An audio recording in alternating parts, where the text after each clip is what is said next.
All right, good evening. We're live. This is Meet the CPS Experts. I'm attorney Vince Davis, and my guest tonight is, I believe she's logging in right now. Her name is attorney Jennifer Ani. She's going to be with us, and she is an expert in representing people in juvenile dependency and CPS courts. So what I'd like the audience to do, if you have questions, whatever social media platform you're watching us on or whatever page you're watching us on, go ahead and post questions, and we'll try to answer them for you. Either I or Jennifer will try to answer them for you. Oh, there's Aaron Carranza. Good evening, Aaron. And we have Yolanda Hill. Yolanda, hello, just stopping by to say hello. Hello. And thank you for checking us out tonight. And one of my favorites, Denise Chavez. Hi, Denise. How are you? Hope the family and your husband are doing well.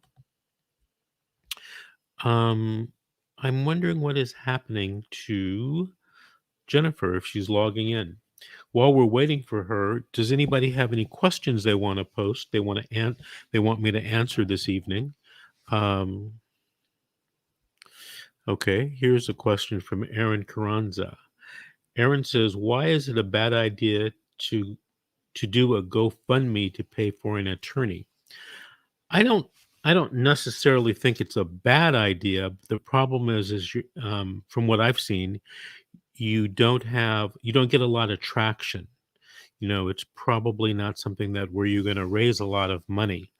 Other than that, you can try it. I I don't think there's anything illegal about it. Um, but you can always post and always try to see if there is going to be traction. Sometimes when you're hiring a private attorney, it could, range in the thousands of dollars. And I generally don't see people spending that type of money on GoFundMe. Um, Aaron says, "I thought it was frowned upon." I'm not sure it's frowned upon anything, but I did have someone tell me not too long ago, a client tell me that, she was a potential client, that the judge in her case ordered that she could not set up a GoFundMe account to raise money, which I thought was kind of unusual. Um, but I don't think there's anything illegal about it, especially if you're not mentioning any names, of your children. Um, so I don't think there's anything um, wrong with it. It's just the way, getting, I guess, people to actually give money. All right, here's Denise. How can we come about getting the investigative report from the social worker? Well, you can just ask your attorney, or you can just ask the social worker to give it to you, or you can just go to the court clerk and ask for a copy of your entire file. So hold on a second.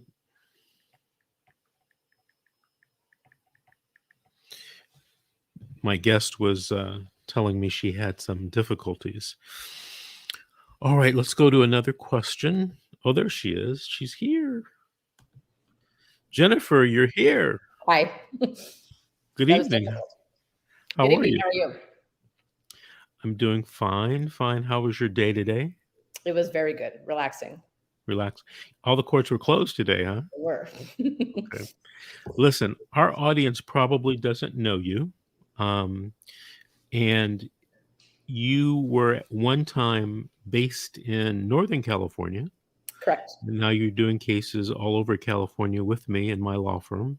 Yes. Why don't you give us a little bio about yourself, who you are and what you do? Well, I have been an attorney since 1993. I've practiced in juvenile dependency exclusively. I am a child welfare law specialist as conferred by the National Association of Counsel for Children. And my passion really is helping families. So how long have you been doing juvenile dependency / CPS work? About 23 years. And you started where, in Sonoma County or another county? Sonoma County, Marin County, Northern Bay Area. And I worked for the Family and Children's Law Center in Marin County for the AOC. And then I went on my own and I started representing only parents and grandparents and basically doing CPS defense work. Okay, tell us what is the AOC? The Associated Office of the Courts. It's the body that pays for the court-appointed attorneys. I was a minors counsel when I first began in Marin County. Oh, you were a minors counsel. Yes. How many years did you represent children? 2. 2 years, and then since then you've been representing parents and relatives. Right, except for a year and a half in 2019, I also represented children in Las Vegas, Nevada. Okay, are you licensed in Las Vegas? No, I'm not. Okay. But I was able to appear. There's a special statute that allows attorneys from other jurisdictions to participate in Las Vegas as counsel when you work for a public entity like that. I see. Okay. Now, last week on this show, Meet the CPS Experts, I had attorney Art LaSalento on as the guest. Mm-hmm. Do you know Art? Yes, of course I do. Okay. And I asked Art an interesting question. And after the show, like the next day, he and I, we were talking. And he said that a question I asked him caught him off guard. But I'm going to ask you the same question. What is the most, I guess, outrageous case you've ever been involved with? What did it entail? I don't want you to mention any names, of course, but tell us something about the most outrageous case you've ever seen. Well, animal, vegetable, or mineral. I mean, we have several categories of alleged abuses in CPS. Probably a sexual abuse case that was started out as a family law case. And one parent made allegations of sexual abuse against the other. And it went on for 6 years while CPS did an investigation. I mean, I'm not sure what you investigate for 6 years. And at the end, the result was probably the parent, even if they did do sexual abuse, it was 6 years ago, so nothing has happened since. So it's probably okay, go back to sharing custody. I find that outrageous.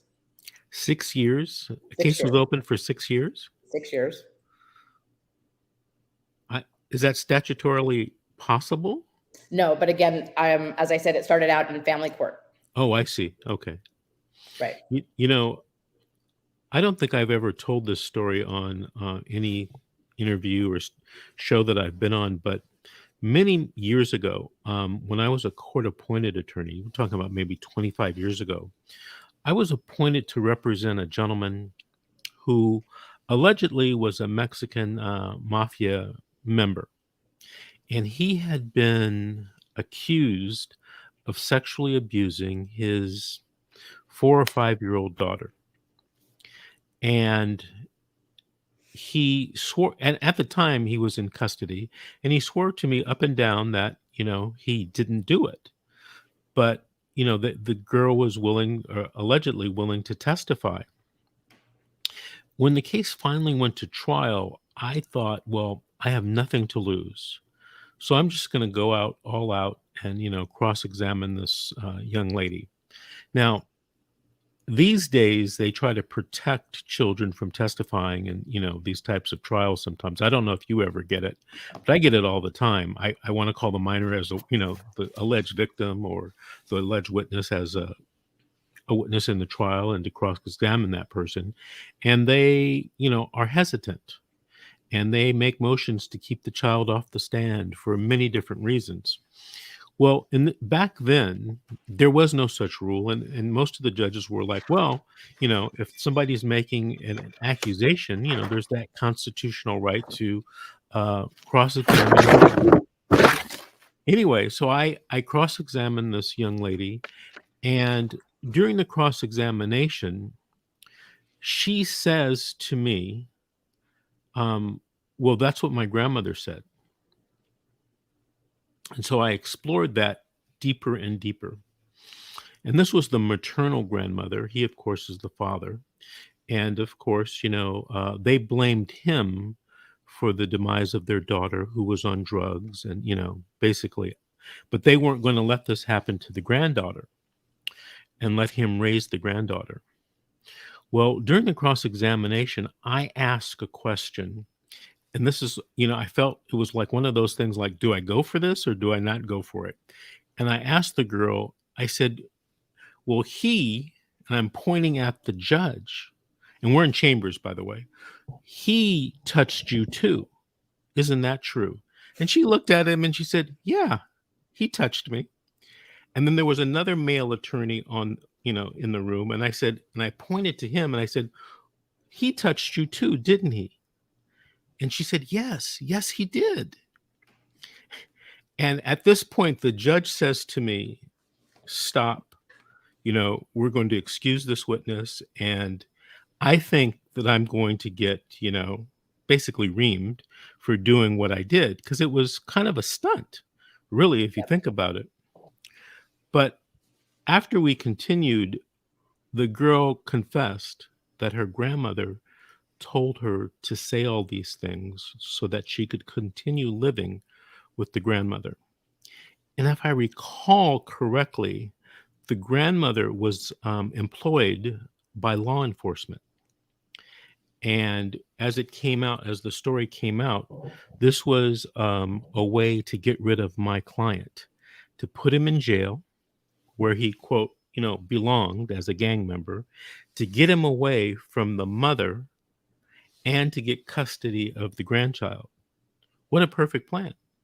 Except they didn't know the case was going to be put to trial. And to be honest with you, I'm going to be honest, I didn't think we were going to win that trial. As a matter of fact, they had offered me so many deals that I advised my client. I said, you should take this deal. And he's like, nope, I'm not taking any deal, Davis. I didn't do it. And I don't think anybody ever suspected that we would put the child on the stand. And to be honest with you, I did it because I didn't have anything else. And it was a sex abuse case. And of course, the case was dismissed. He's in jail, though, for the same crime. So it takes about a month, maybe 6 weeks, for the DA to start processing the fact that they're going to have to dismiss this case on this alleged gang member, which they didn't want to do. They just wanted to put him away. They didn't care what it was for, right? They just wanted to put him away. And anyway, he was dismissed and he gets out. He gets the child in his custody. And wouldn't you know, 3 or 4 weeks later, he gets arrested for something else completely unrelated. And he's back in jail. And I don't recall what happened to the child because the court was hesitant on placing the child with the grandmother who had put the child allegedly up to this story. So that's my famous sex abuse case.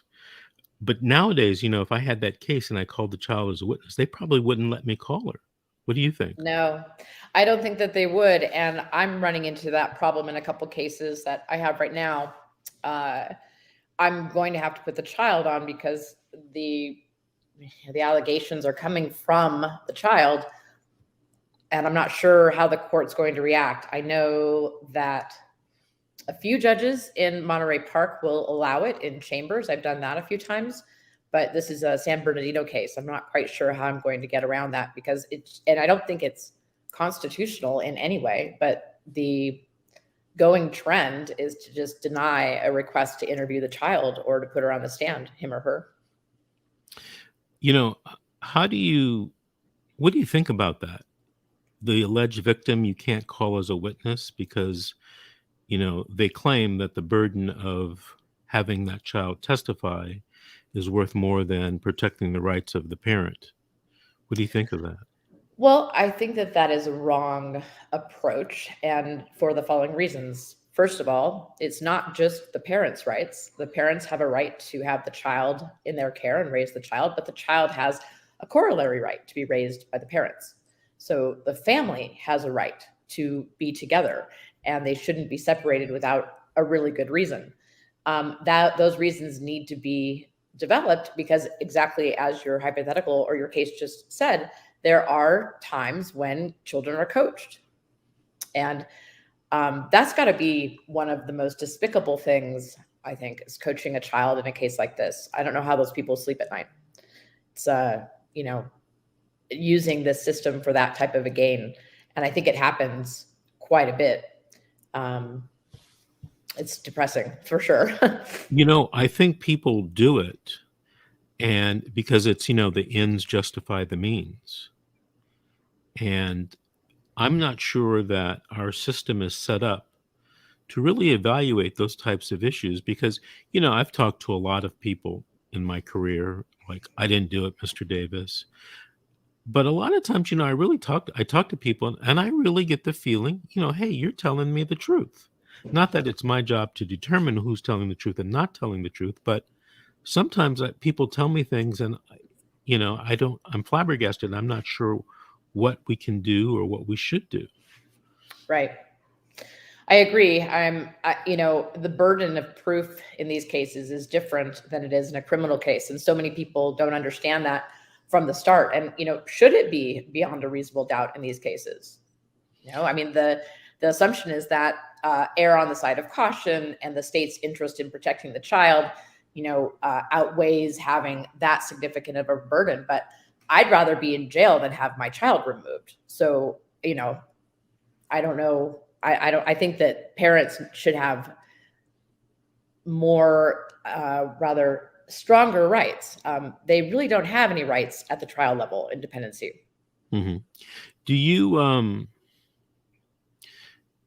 you think that having a jury trial would make any difference in these, say, jurisdictional and dispositional hearings? 100%. Absolutely. There are a few states that give you the right to have a jury trial if you want. But I'm told by a lot of lawyers that work in these different states, these few states, that it's rare that a jury trial even proceeds.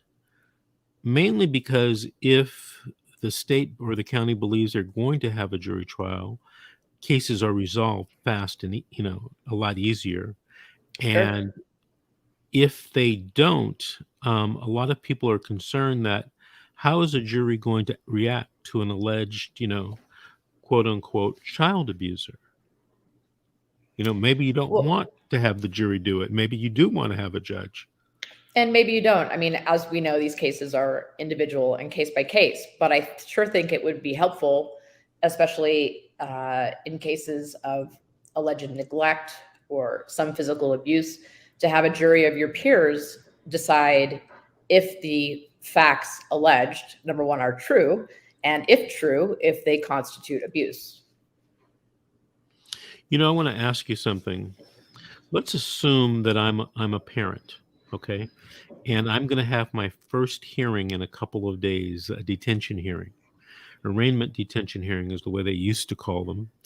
And I come to you and I say, hey, Jennifer, what do I need to do to get prepared for this quote unquote detention hearing? They've taken the kid away, the kid's in foster care. Um, let's say I'm a single parent and I was raising this child, and the allegations are, physical abuse, drug abuse, domestic violence, that type of thing.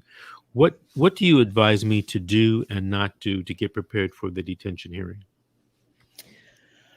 Well, that's a big question. The first thing that I would advise you to do is to tell me what has happened exactly, and not cut any corners, because I can only represent you, as well as the facts that you give me. The more facts I have, the better attorney I can be for you.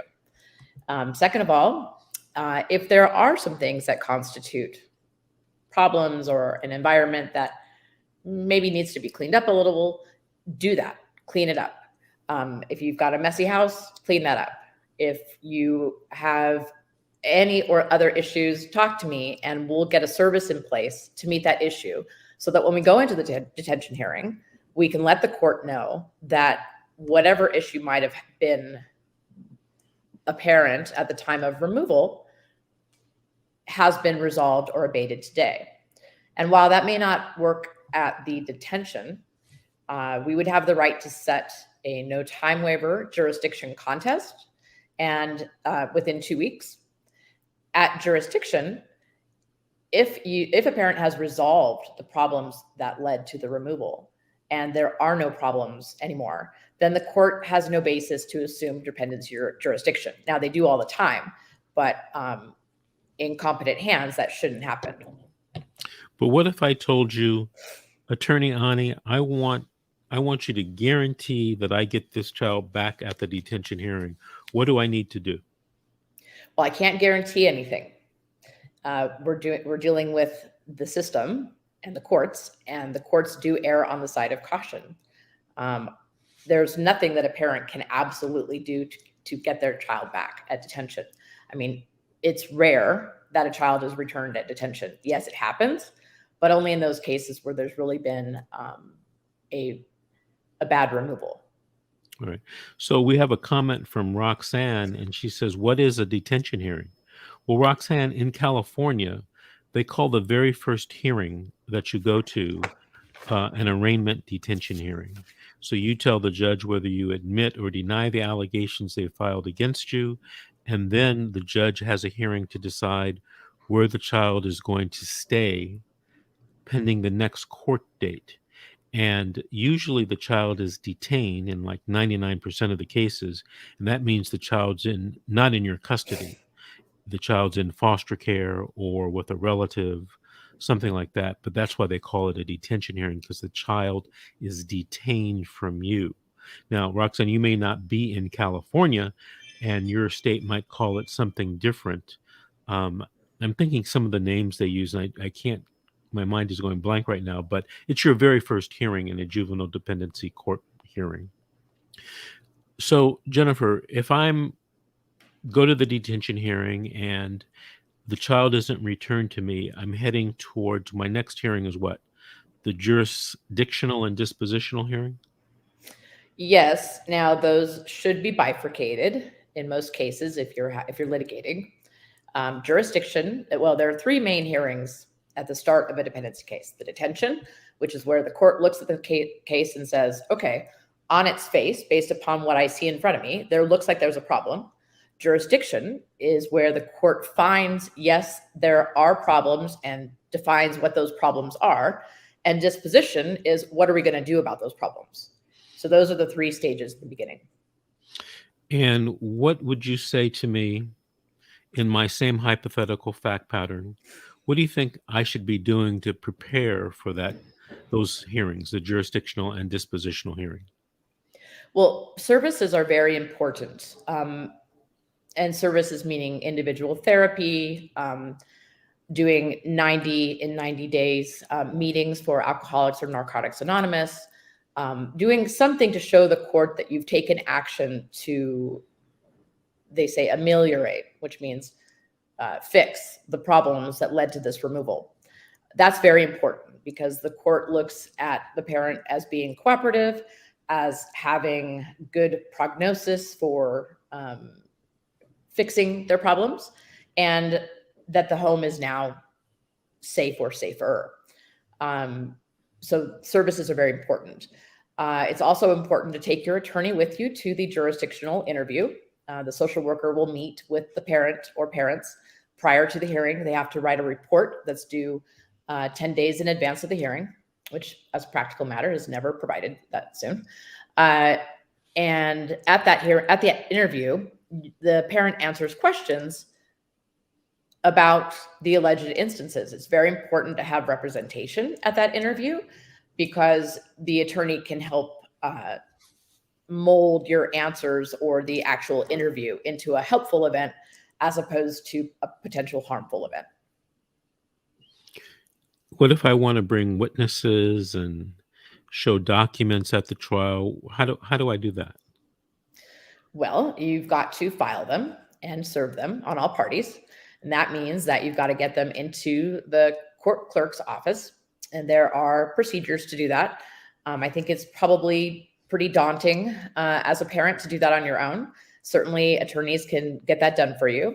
It's very important to get all your information in at jurisdiction because whatever facts the court finds to be true at jurisdiction, that's what you're stuck with. We're not going to be able to change those at a later date, even if the findings aren't accurate. So it's important to get accurate findings at the jurisdiction hearing. When you do jurisdiction and dispositional hearings, as a matter of course, if they're contested, do you put on witnesses? Yes. Yes. I mean, at minimum, the social worker to challenge her allegations, but you would put on witnesses that have material points of fact to share with the court. So, I mean, that's a big hypothetical. So there could be a lot of witnesses. There could be. Do you ever find the courts trying to limit the number of witnesses or the length of All the time? time. All the length time. All the time. What do you think about that? Well, I take as much time as I need. While the court can say we're going to limit you to an hour, they really can't limit you to an hour. I think that would be certainly writable or appealable immediately. I've never been cut off in my career. I've been limited and exceeded the limitations and received negative comments from the jurisprudence, but I've never been cut off.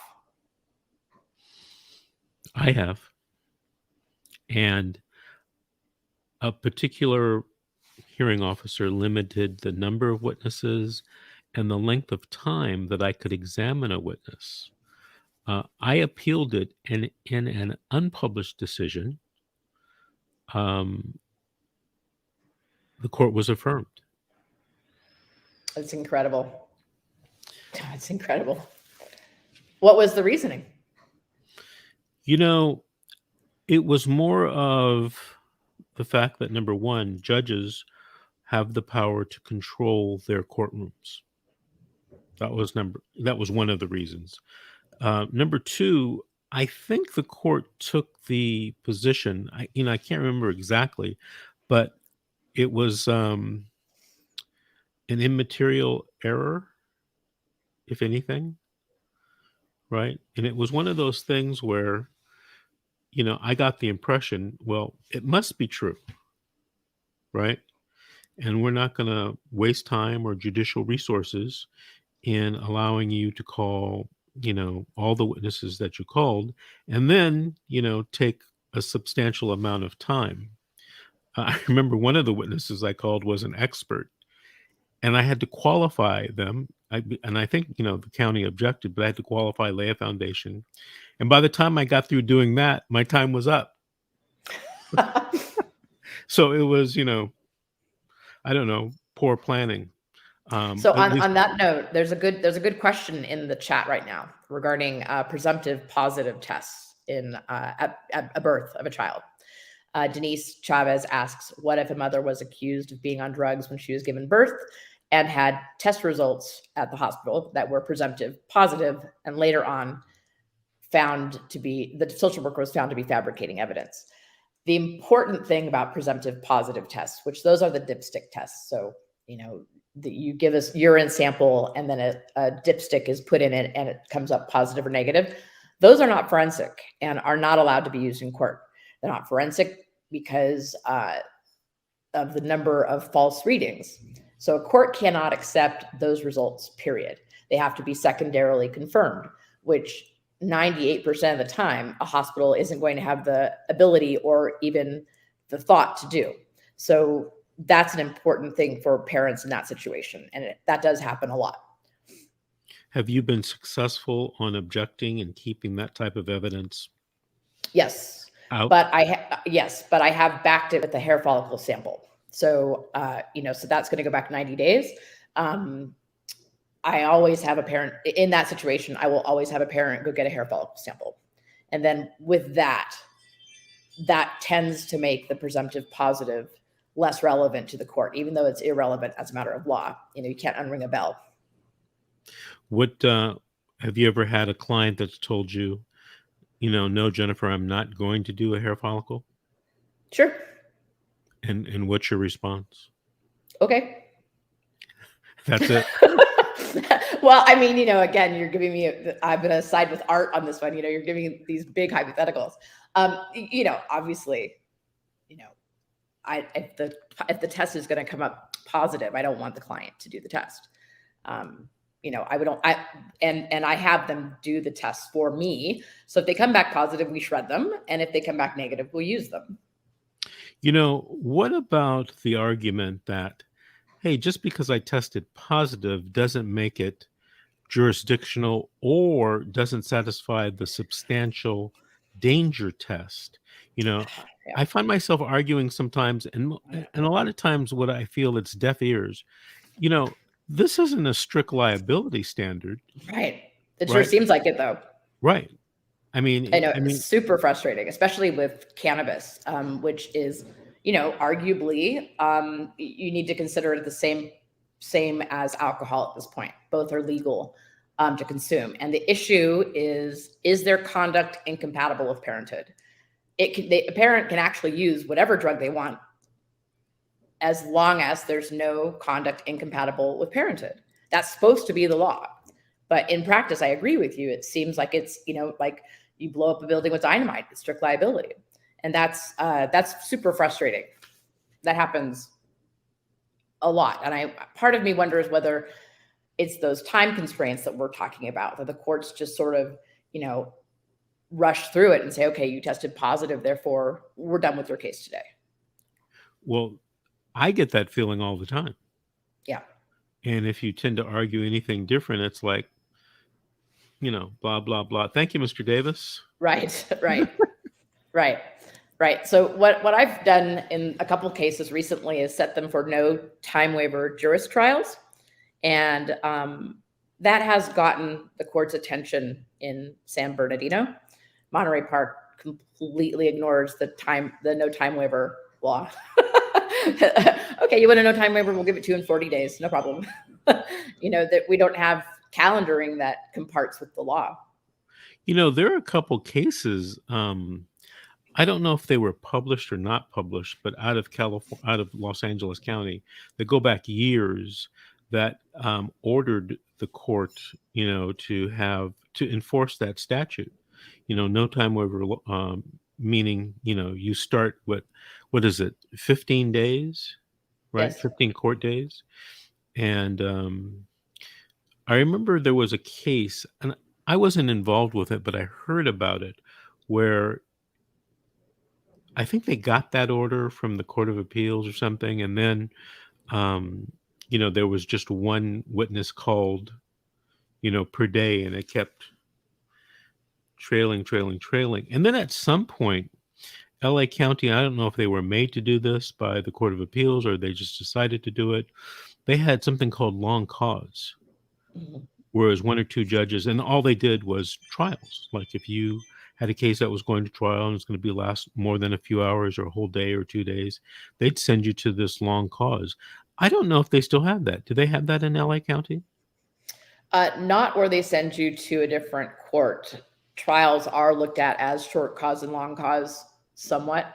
I know that in Santa Clara, they do have a different court that you'd be sent to. I find, though, that what is troubling, when you come back for these check-in or readiness hearings, you can get another readiness hearing and another readiness hearing and another readiness hearing. And, getting actually to the meat and potatoes of the case, it takes a lot of effort sometimes. And I'm not sure, it just seems like there's no sense of urgency in the courts. When things happen to my clients like that, I try to get them to participate in services, because a lot of times I argue, even if you find something is true, Judge, the risk has been ameliorated or taken care of or fixed, and there's really no need for jurisdiction or no need to place these children in foster care. Right. So the example that I used to do this all the time. The dirty drug test at birth, and then I'd get my client into testing right away. So by the time we got around to the jurisdictional or dispositional hearing, my client may have 10 weeks of clean tests. And irrespective of what happened at birth, allegedly what happened at birth, it would seem that with 10 weeks that you have proved otherwise, especially that, you're not a person who has a drug problem that can't take care of a child. Right. If you're an addict, you're testing dirty every day or every week, and there's nothing that you can do about it. And I tell the judge, well, test and clean 10 weeks, 12 weeks, give the child back and make a condition that you still have to drug test, right? Right. No, Those, absolutely. Absolutely. And, continuing a jurisdiction hearing is also a useful strategy. I had a case where a mother was facing a B11 bypass for violent felony conviction when she was 22. She's now 36 and had an infant. Domestic violence in the home, had the infant removed as well as her 17-year-old removed. And I continued the jurisdiction hearing and got her into all types of services with providers who I knew would come to bat for her and testify. And by the time juris rolled around, I was able to get county council to agree to offer services. And she's now reunified with her kids fully. that's great. That's a brilliant strategy. Tell me, you used a phrase there, and the phrase was you put her in services with providers that would come to bat for her. Mm-hmm. Why did you say that? Well, because I wanted providers who are comfortable testifying. Do you ever? And I knew that they would testify positively because in meeting with the mom a few times, I could tell her character and that she wasn't someone who should be subject to the bypass. She's a good mom, and luckily things worked out. But service providers who will testify makes the department it just checks them a little bit because they have to be on their best game as well. They don't want to go to trial and lose, right? The department doesn't want to do that. So if you get providers who are willing to go to bat or come into court and testify about the positive progress the parent has made, or in my case, I just provided letters at the outset. No, that's interesting. Did you have a problem getting those letters into evidence? Because they're hearsay. Well, they didn't come into evidence because remember, we settled. So it was so I front loaded the case. First I continued it and I had the mom do every service under the sun with, again, providers. And then I had the providers write very specific letters for her addressing each element that was a problem or a concern in the report. And at that point, the department, I'm not going to say they said uncle, but they said uncle. They didn't want to go forward with it. I hope the people that are watching this listen to what you just said, because that is a brilliant legal strategy. Tell me what you meant by I front loaded the case, because everybody watching this or whoever has a CPS issue, you can learn from this strategy. Tell us exactly what that means. Front loaded, meaning that I am providing all of my evidence, which was in this case, letters from therapists, letters from her landlord. There was a domestic violence issue. I had her get a lease that was in her name only, that hence the landlord. Letter from the person that she was working for, letter from the caregiver who was her sister. Front loading it, just giving all that to the county council in front, say, this is what I'm going to bring at the trial. This is what you're going to be up against. Are you really going to tell me that this person is not capable of parenting their children? Of course not. So, sometimes I get a case where the person is so adamant that they didn't do it. And when I suggest front loading and getting into some classes or counseling, they go ballistic on me. But well, it's sort of like, this is a foolproof way to get your child back. As foolproof as it can be, is to just address every concern in the report. So there's nothing more to be concerned about. Even if a parent isn't guilty, we can all use individual therapy, right? So just have them go see a therapist. A lot of people think that if I go see a therapist or go to parenting classes, that I'm admitting my guilt. Is that the way it works? No, of course not. Therapy is meant so that a person can address any stressors in their lives. The understanding is that those stressors may manifest in some type of conduct incompatible with parenthood. Everything in therapy is private, won't be revealed to the courts. So you can tell your therapist whatever you want to tell your therapist, and they can't reveal that in court unless you give them express permission. It's not admitting anything, it's playing the game to a degree. But do you want to get your child back, or do you want to be right? I caution my parents against being right fighters, because you can be a right fighter all you want and still lose the big picture. I tell people that all the time. I ask them, do you want to be right or do you want to win? And they kind of look at me like, well, it's the same thing, isn't it? No. And a comment in the chat says, it can be a problem when they control the therapist, it meaning a parent seeing a therapist. Yeah, absolutely. I have parents go to a service provider of my selection. A minute ago, I was talking about front loading. I would never use a CPS connected therapist for that purpose. Is that your general rule, that you send them to people that you know are qualified? Yes, I do. And I try and match clients with service providers that I think are going to be a good fit, so that it's not, just talking to an empty space, somebody who they can connect with. At this point, I certainly know my share of therapists in the area. So it's important to get a therapist who the client can feel safe with, and ideally who will testify that their parent does not present any safety risks. I did a case in a county, I guess earlier this year, and there was a problem because the parents went to a counselor that wasn't on the CPS approved list. And part of the disposition court orders in writing were you had to go to a therapist that was on the CPS approved list. What do you think about that? Well, so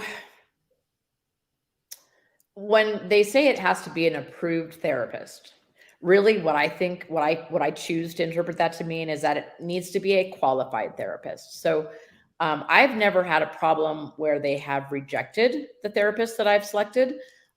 Yes, I've had that same order, but they don't have to. All that really means is that CPS is paying that person's tab, and as long as the therapist that you select submits a report as the other therapist would do, that includes the frequency of therapy and the goals. And then generally, if the client is working toward those goals, meeting, surpassing those goals, et cetera, and that's all that's required. I don't think that the court can legally require you to see somebody who is a department provider, because that seems more fiscal to me.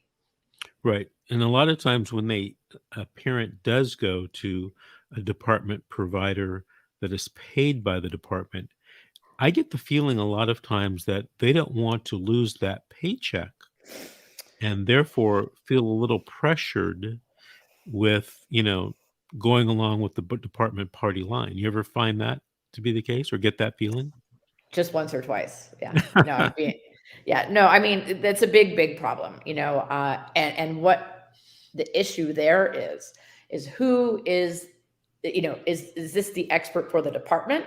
So if there's a communication between the service provider, the therapist, and the department, that's an improper communication. It's the court's expert. When the department sends a client to a approved or on the list therapist, that therapist is the court's expert. And I can ask any questions that person that I want to, but 100 out of 100 times they say, no, we're not going to talk to you. How long have you been an attorney, Jennifer? Since 1993. Okay. So a long time. Yeah. So I don't feel like that old, but it's been quite a while. But my point is, you have a lot of experience. You've done many, many, many cases. What do you think the one thing you would recommend if someone, legislators came to you and said, what do you recommend to make this a better system? What would you recommend? That's easy. Allow direct lawsuits against social workers. Remove Really? their qualified immunity. Yeah. If we were able to sue them for wrongful removals outside of the warrant issue, and they had to pay out of their pocket, that would change things really fast. Well, That's interesting that you say that, because right now, if I sue a social worker and they lose or they settle, the county is the one that pays the tab, right, for the social worker. So it's almost like, well, you can't go after the worker because we're going to pay the money. So you can't do anything. So I don't know if Right. that would really change, because your employer, is still responsible for you. Well, but To cer- I would assume though that the county would be displeased with an employee that was, requiring them to pay bills for. I don't know. Well, then make it both ways. Make it. I mean, why can't you sue the county and the person in their individual capacity? right. That I mean, that's an interesting point.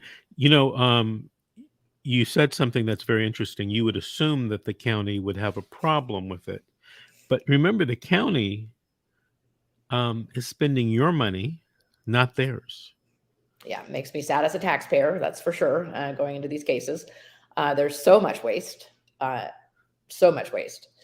Every year it seems like, at least they've done it several years.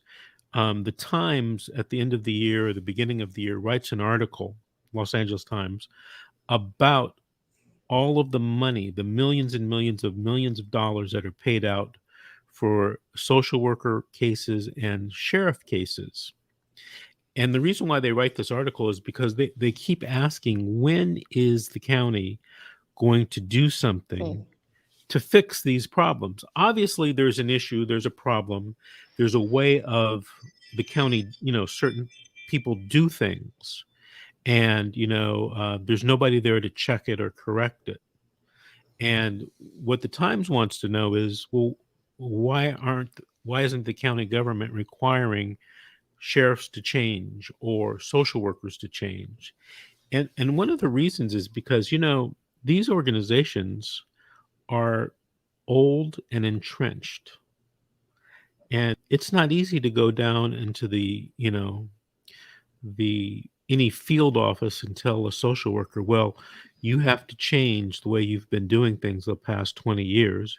We want you to be, quote unquote, a little bit more responsible with people's rights. Use a One, Obtain a warrant before removing. right. There was a guy down in San Diego who brought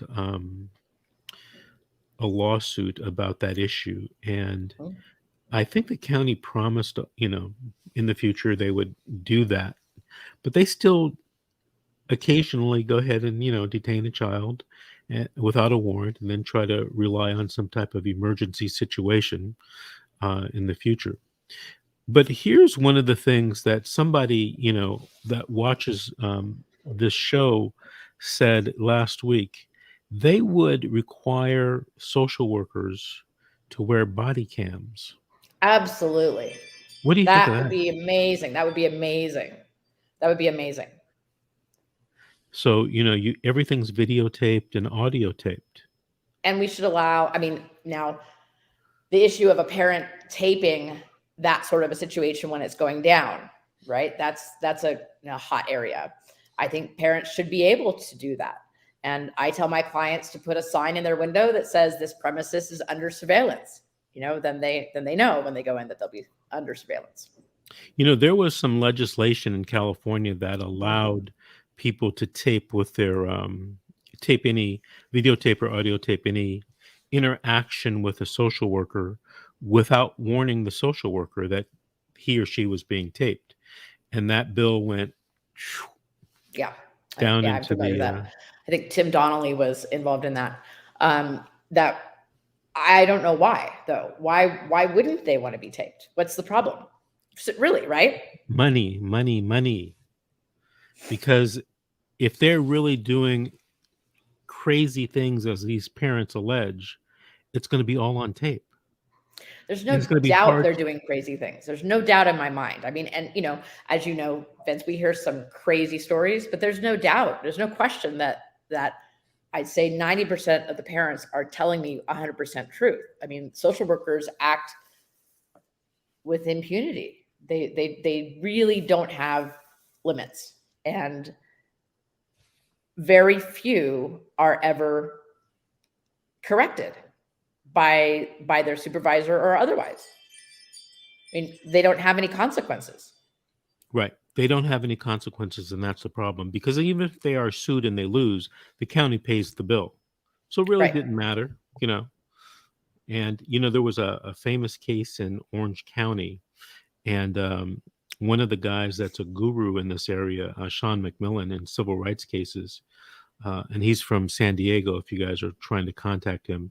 But he won a case. It went up on appeal, and I forget on appeal if he won or lost. I think he won, and then it went to the Supreme Court, and they, decided not to hear the case. And it was a multi-million-dollar verdict. And apparently someone in the county was later interviewed. I won't say who, but allegedly this person was interviewed and said, the courts got it all wrong. The jury, the appellate courts, everybody got it all wrong. And if we had to do it again, we'd do the same thing, or words to that effect. Now, here they just lost a multi-million-dollar verdict. The jury said they were wrong. Trial judge said they were wrong. Appellate court said they were wrong. Supreme Court refused to hear it. And what? You didn't learn anything from that? You know why? Because it's not your, multi-million-dollar verdict. You're not going to pay it. The people of that county are going to pay it. And if you think that you're doing the right thing, and you're saving lives and you're protecting children, everything's under the rubric of we're going to protect children no matter what. We're going to ruin their lives, their families' lives, but we're going to protect them. We're going to protect them. Right. Right. No, it's really, the pendulum has swung so far on the side of, removing on the side of caution. There really needs to be more emphasis on the family's right to be together and not, they really need a really good reason to remove. I definitely think that the positive drug tests at birth, I think it's a huge area, a huge problem area. Just huge. In fact, the law says that you can't remove for a positive drug test alone. And so then they combine it with, look, she's doing something crazy, right? They just make up things. It's why I still stay in this area of law, Vince. There's so much work to do. Do you think that it'll ever change during your career or lifetime? It being the irreverent actions of the department? No, I don't. I don't know if I've ever told you this. We work together, but I don't think you know this. We're launching an organization, and we're forming the organization now as a 501c4 with a sister 501c3, kind of like an advocacy group to lobby and to support candidates, because the only way this is going to change is by people vote, change laws, put in legislators, judges that are family friendly. And that's the only thing people have is the vote. And if you carry a block of votes, 500,000, a million, whatever the number is, people are going to have to deal with you and deal with the way the laws are written and are enforced now. Because the lucky thing here in California, state legislators and senators are all voted in and out of office. Right. But the same is true with judges and appellate court judges, right? Right. Even if they're appointed, they have to get reelected. I think one of the problems that I see is that until they're involved in the system, most people think that CPS is necessary. Most people think that parents have done these horrible things they're being accused of. There's just this blind, trusting of this agency that really shouldn't be trusted. A few years ago, I ended up taking the deposition of a social worker, and it was videotaped. And in this deposition, the social worker admitted to not telling the truth under penalty of perjury. Admit it. Now, before that happened, I think the offer for settlement was like $10,000, right? Well, the offer for settlement skyrocketed and I spent about 40 minutes questioning her at every angle to make sure she couldn't slip out later. And at the end of the deposition, everyone left, and the attorney for the social worker, who's a very prominent attorney, said he wanted to talk to me. So I stayed and we chatted. And the first thing he says to me is, you know what, Vince, you had more fun than any attorney is or should have on any case today. And he says, let's go to dinner and let's talk about settling the case, right? Because he's a smart guy. He realized what that was going to look like. And no matter what I did at that deposition, I later made a motion to strike the answer of this particular social worker for lying under oath.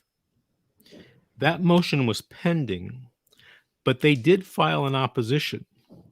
And they came up with what was a brilliant reason about why she didn't admit to lying under oath.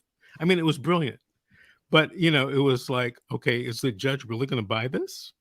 But before that motion could be heard, the case settled, of course, because although brilliant, it was kind of like, come on, be for real. The Ninth Circuit videotapes all its oral arguments. Yep. And I saw there's one oral argument that's floating around the internet, but you can just go on the Ninth Circuit's website. And it's where the county lost at the trial court level in federal court because the social worker had lied under oath.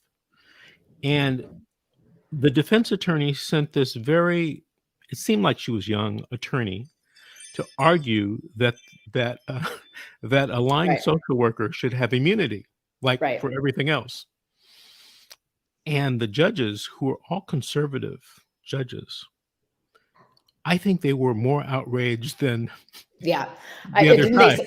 Didn't they say, what part of tell the truth don't you understand? I mean, they said something that flippant. I can't remember what it was, but it was something like that. Right.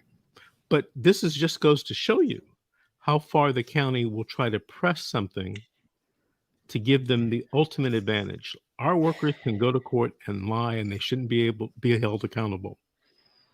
I don't know how to change that except for allowing direct lawsuits against them. If they have to pay, if they personally have to pay, maybe they'd stop lying. I think you might be right. But the only way to make that happen is through legislation. Right. You have the right to a jury trial. You have the right to tape the worker, and you have the right to sue her individually, where the county... That would help. Right. And if the jury found her liable for example, lying or violating the rights, the county is forbidden on paying the judgment if she has assets. And then anything left over, you can go after the county for. Right. She has to pay out of her assets to the extent that she can, and then the county pays the rest. Right. Right. You might be onto something there. I never really thought about that. Let's do it. I think you're onto something. Well, we're coming to the end of our time, an hour. Time goes by fast when you're having fun. I want to thank Jennifer Ani for joining me. If you want to get in touch with Jennifer, you just call my office. We work together at 888-888-6582. Jennifer, thank you. I appreciate you coming on tonight, taking the time to spend with us tonight on Meet the CPS Experts. And for everyone, I want to thank you for watching and listening. And don't forget, tomorrow night at 7, we have our live stream. And tomorrow night is the new social media influencer, Erin Carranza, and her show, CPS Family Reunification, Coaching and Motivation. What do you think about that show, Jennifer? I think I'll watch that. Helping people with their reunification services and how to do visits and how to stay motivated. One of the things I found is people sometimes don't do FR services because they're depressed. They lack the motivation. Mm-hmm. They're like a totally defeatist attitude. And it has nothing really to do with, keeping the kids safe. It has more to do with, what kind of person are you? Everything is anyway, case by case, for sure. yeah, that's a whole nother topic. Yes. Thank you, Thank you, everyone, Vincent. and Thank good you. night.